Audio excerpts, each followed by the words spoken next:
Hello everyone and welcome back to another one of my question time videos. First things first, I'm back from my holidays, so normal service will resume shortly on my blog, so there'll be normal tutorial posts as of Monday.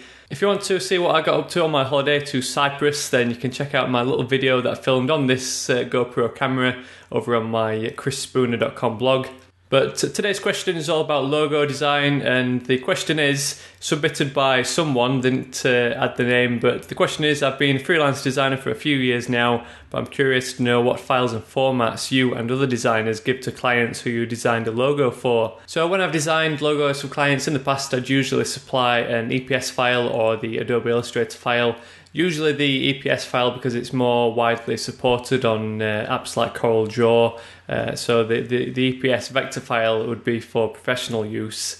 Within that file, I'd have the font converted to outline, so it's a completely vector design. And I'd also include the other versions like the flat version and the mono version and like a reversed version. So the full logo would be the one with all the fancy gradients and transparency and effects. The flat version would be obviously a flat version with just flat colours that would be more suited to smaller sizes. And then obviously the mono and reversed ones is just in black or just in white.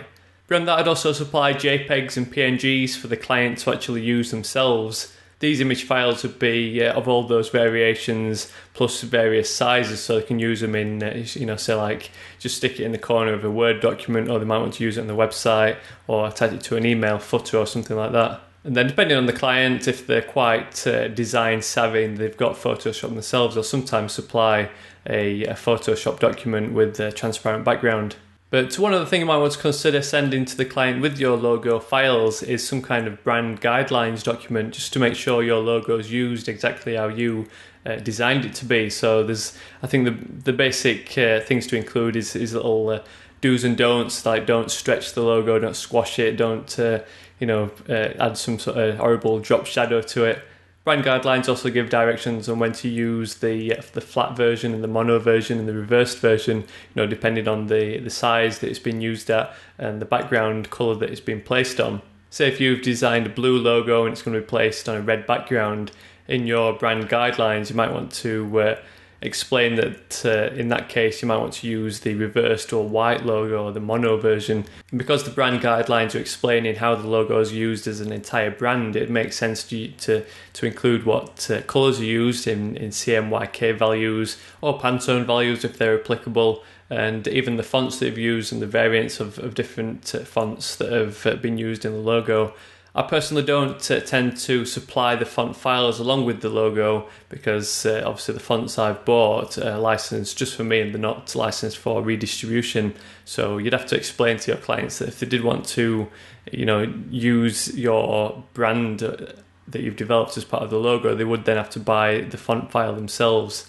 So if you wanted to create some kind of brand guideline yourself, then check out Graham Smith's template that he's uploaded on his website, I'm Just Creative. In his example, it explains all the things that we've just talked about, the different colours and the do's and don'ts of the logo, as well as including a kind of diagram showing the spacing that's required in and around the logo, which is also quite handy. So when it's used, it's not being put into too close a proximity to other design elements. Then of course, just thinking of other things, you might also want to supply kind of mock-ups on how the logo would be used. I mean, if you're supplying the logo files, chances are this client's already accepted the design and you've got all your money for it.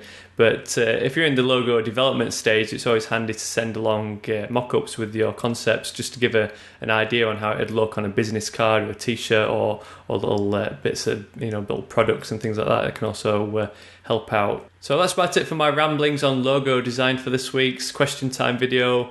Post down in the comments if you've got any of your own methods and the files that you supply to your clients. Otherwise, if you want to suggest a question for an upcoming episode, then you can fire it over on my Formspring account at formspring.me/chrisspooner, or you can add it down to the comments on this video. So as always, I hope the information helped out. Thanks for watching. I'll catch you all later.